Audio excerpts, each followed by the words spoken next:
దగ్గరికి రామారావు గారు మీరు విన్నారు ఇప్పుడు ఇది విద్యాసాగర్ గారు ఒక వెర్షన్లో చెప్పుకుంటూ వచ్చారు అన్ఇంటరప్టెడ్గా. మీరు ఐ అప్రిషియేట్, మీరు కూడా మధ్యలో ఇంటరప్ట్ చేయలేదు.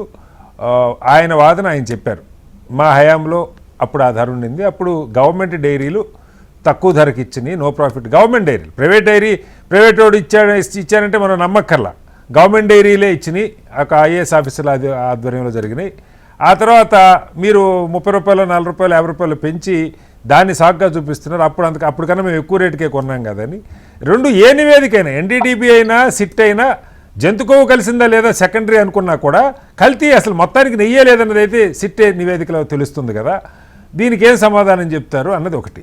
సరే, హౌస్కి సంబంధించి కూడా మీరు చర్చకి పట్టుబట్టారు. ఇవాళ ప్రశ్నోత్తరాల సమయం అంటే మీ ఏ వెర్షన్ చెప్పాలనుకున్నారు? ఉన్న అలిగేషన్ అయితే ఇది, ఏం చెప్తారు?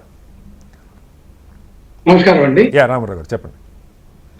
ఇక్కడ తిరుమల తిరుపతి లడ్డుకు సంబంధించినటువంటి వాడినటువంటి నెయ్యిలో కల్తీ జరిగిందనేటువంటి అంశంలో ఎక్కడా కూడా ఈ ప్రభుత్వానికి స్పష్టమైనటువంటి వైఖరి కానీ, ఆ దర్యాప్తుకు సంబంధించినటువంటి విధానం కానీ, లేకపోతే దర్యాప్తు సంస్థల యొక్క విధానం కానీ, న్యాయస్థానాలకు సంబంధించినటువంటి విధానం పట్ల కానీ వీళ్ళకి ఎక్కడా కూడా నమ్మకం ఉన్నట్టు కనిపించలేదు. ఎందుకంటే ఇక్కడ దాని మీద దర్యాప్తు జరుగుతున్నటువంటి సందర్భంలోనే వీళ్ళు మాట్లాడినటువంటి మాటలు అవన్నీ కూడా తుత్తునీయులైపోయాయి. ఇవన్నీ కూడా అబద్ధం అని చెప్పేసి సిట్ అంటే సిబిఐ కాదు రామారావు గారు, అలా ఎలా చెప్తారు? అది కాదండి, ఇప్పుడు జంతు కొవ్వు కలిసింది అని నిర్ధారణ ఎన్డీటీపీ చేసి ఉండకపోవచ్చు, లేదా సిట్ చేసి ఉండకపోవచ్చు.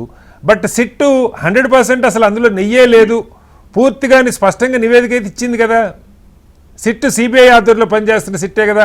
మీరు జంతుకోవ కలవలేదని ఆర్గ్యూ చేయండి, కాదన్ను. ఎందుకంటే అది 100% స్పష్టత లేదు కాబట్టి.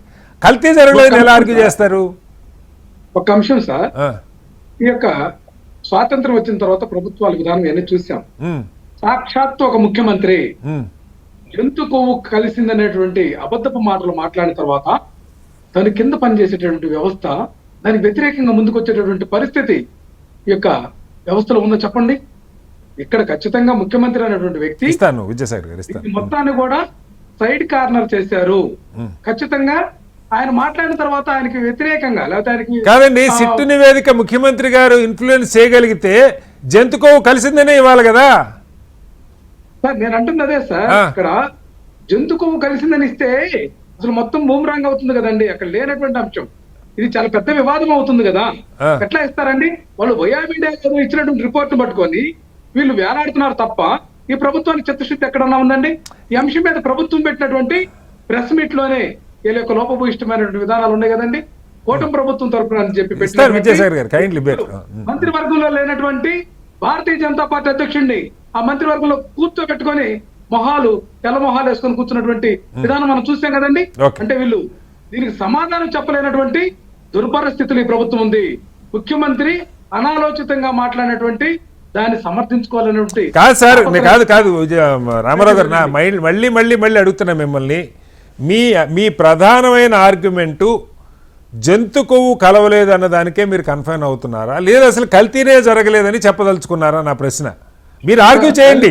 గతంలో కూడా వాళ్ళు తక్కువ కొన్నారు, ఎట్లా వస్తుంది అంత తక్కువకి, వెంటనే మా ప్రభుత్వం వచ్చింది కదా, ఓ నెల రోజుల్లో డబుల్ రేట్ నెల ముందు సగానికి రాదు కదని మీరు ఆర్గ్యూ చేయండి, తప్పలేదు. కానీ కల్తీయే లేదని ఎలా అంటారు?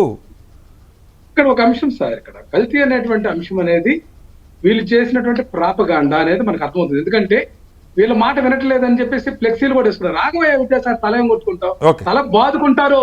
ప్రజలు మిమ్మల్ని తరుముకునే రోజు దగ్గరలో చెప్పండి. వెంకటేశ్వర స్వామి భక్తులు మిమ్మల్ని ప్రజాక్షేత్రం నుంచి మీ యొక్క నాయకులు ప్రతినిధులు ఉన్నారే వీళ్ళు తరుపుకునేటువంటి పరిస్థితి వచ్చింది. అది గమనించండి. ముందు కాదు రామారావు గారు, మీరు హౌస్ లో రామారావు గారు హౌస్ లో విజయసాగర్ గారు కైండ్లీ పేరు ఒక్క నిమిషం. రామారావు గారు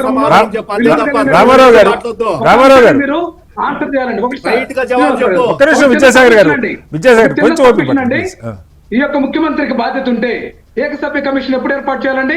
పెద్దలు తులసిరెడ్డి గారు ఉన్నారు, మీరున్నారు, చూడండి, దీన్ని అనలైజ్ చేయండి.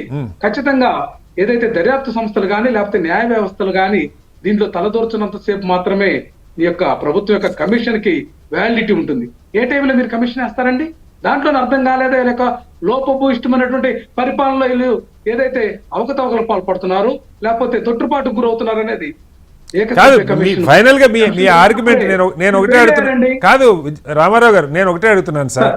ఇప్పుడు మీరు ఈ ఆర్గ్యుమెంట్ తీసుకున్నారు అనుకోండి, గొడవ లేదు. అయ్యా ఇదిగో కల్తీ, ఇప్పుడు సిట్ నివేదిక వచ్చింది, కల్తీ ఆ రేటుకి వచ్చింది, మేము కొన్నాం, లేదు అంతకుముందు అంతకన్నా తక్కువ కొన్నారు, లేదు వాళ్ళ హయాంలో కూడా చాలా లారీలు వెనక్కి వెళ్ళి చెప్పండి, ఆధారాలతో చెప్పండి. చర్చ అది కాకుండా అసలు కల్తీనే లేదు, గవర్నమెంట్ తొట్టుబాటుకు గురైందంటే బేస్ ఉండాలి కదా. ఒకటి సార్ వీళ్ళు తీసుకున్నటువంటి శాంపిల్స్ లోనే మాకు అనుమానం ఉన్నాయి. ఇక్కడ 2 అంశాలండి, ఓకే, 2 పార్ట్లు. ఒకటి జంతు కొవ్వు గాని పంది కొవ్వు గాని చేప నూనె గాని కలవలేదనేటువంటిది క్లారిటీ వచ్చింది. 2 అంశం క్లారిటీ రాలా, దాని మీద క్వశ్చన్ మార్క్ అలాగే ఉంది, కలిసిందో కలవలేదో స్పష్టత లేదంతే. ఇక్కడ 2వ అంశం ఏంటంటే కల్తీ ఎందుకు జరగలేదో నిరూపిస్తాం. కల్తీ జరగలేదనేటువంటి అంశం మా యొక్క ప్రభుత్వ హయాంలో మా యొక్క టీటీడీ చైర్మన్ ఎక్కడా కూడా అక్రమాలకు పాల్పడలేదు. ఖచ్చితంగా అక్కడ వ్యవస్థ ఉంది.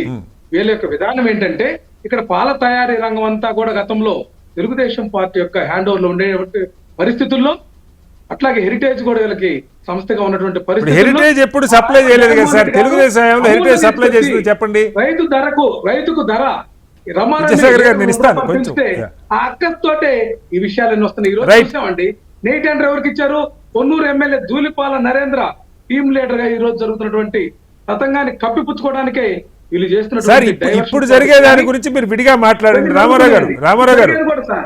ఇప్పుడు కూడా జరుగుతుంది రామారావు గారు, ఇప్పుడు జరిగే దాని గురించి మీరు విడిగా మాట్లాడండి. జరిగిన దాని గురించి మనం మాట్లాడుతున్నాం. ఒకసారి వెరీ క్లియర్ గా సార్ జరుగుతున్నటువంటి అంశాన్ని కూడా మనం తీసుకోవాలి. విజయసాగర్ గారు ఇస్తాను, ఒక్క నిమిషం ఆగండి. చేస్తున్నటువంటి కప్పిపుచ్చుకోవడానికి మాత్రమే వీళ్ళు ఒక్కొక్క అంశాన్ని రైట్ అండి. ఓకే, సో మీరు మాట్లాడుతున్న దానిలో రామారావు గారు, మీరు మాట్లాడే దానిలో పొలిటికల్ ఎలిగేషన్ తప్ప పాయింట్ అయితే నాకు కనపట్లేదు.